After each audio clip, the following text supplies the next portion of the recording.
थोडस theta decay fast होणार नाही, पण विकलीला खूप फास्ट थिटा डिके होत जातं. तिथे लक्षात, थिटा डिके कोणाला सपोर्ट, थिटा कोणाला सपोर्ट करतं, तर थिटा सेलरला सपोर्ट करतं. तर आपल्याला यापैकी आपल्याला महत्वाचं काय आहे आपण ते बघणार आहे, कारण आपण ट्रेड कोणता करतोय, हे ग्रीक्स आहे, ऑप्शन ग्रीक्स आहे. ऑप्शन ग्रीक्स पैकी आपल्याला महत्वाचं कोणते ग्रीक्स आहेत ते बघूया.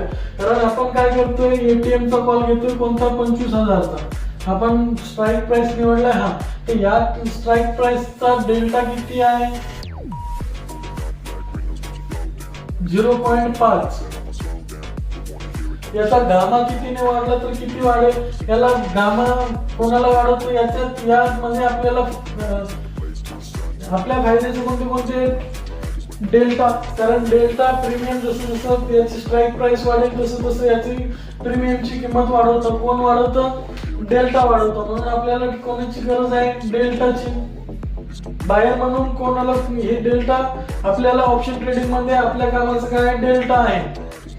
गामा काय करते, जर व्हॉलेटिलिटी वाढली, म्हणजे जर खूप जास्त काहीतरी असं काही झालं मार्केटमध्ये आणि मार्केट कमी किंवा जास्त झालं, तर डेल्टाला कमी किंवा जास्त करण्याचं काम कोण करतंय, हे गामा करते. म्हणून महत्वाचं आपल्याला हे पण महत्वाचं आहे, याच्याकडे पण लक्ष देणं गरजेचं आहे. आपण ज्यावेळेस आता हे थिटा महत्वाचं, सगळ्यात महत्वाचं काय, थिटा आहे. ज्यावेळेस आपण हे ट्रेड घेतोय, ऑप्शन बाय करणार आहे, त्यावेळेस आपल्याला याचा थिटा किती हे बघणं गरजेचं आहे. याचा जितका थिटा असेल, आजचा थिटा जर 10 असेल, तर उद्याच्या डेटला हा 10 रुपये मायनस होऊन प्रीमियम येईल. कारण तुम्ही थिटा मध्ये जितकं थिटा डीके जे होते ना, आणि नवीन जे बायर असते, नवीन ऑप्शन बायर किंवा नवीन ट्रेडर जे असते, त्यांना हेच महत्वाचं कळत नाहीये की आपण काय करतोय.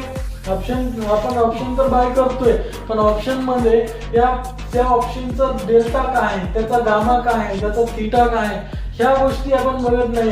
ह्या दोन गोष्टी तितक्या महत्वाच्या नाहीत. ह्या कधीतरी म्हणजे कधी एखाद्या इव्हेंटला किंवा आपला रेपो रेट वगैरे वाढला तर ह्या गोष्टी आपल्याला, रेपो रेट वाढला तर काम करतं, आणि हे काय इव्हेंटच्या वेळेस वेगळं काम करतंय. म्हणजे अचानक व्हॉलेटिलिटी वाढली, एकदम खूप जास्त काहीतरी झालं मार्केटमध्ये, तर तेव्हा ही वेगळं काम करतं. पण थिटा, गामा आणि डेल्टा हे 2-3 ज्या गोष्टी येतात, ह्या सतत पाहण्याच्या गोष्टी आहेत. याकडे आपलं लक्ष असलंच पाहिजे. आपण जे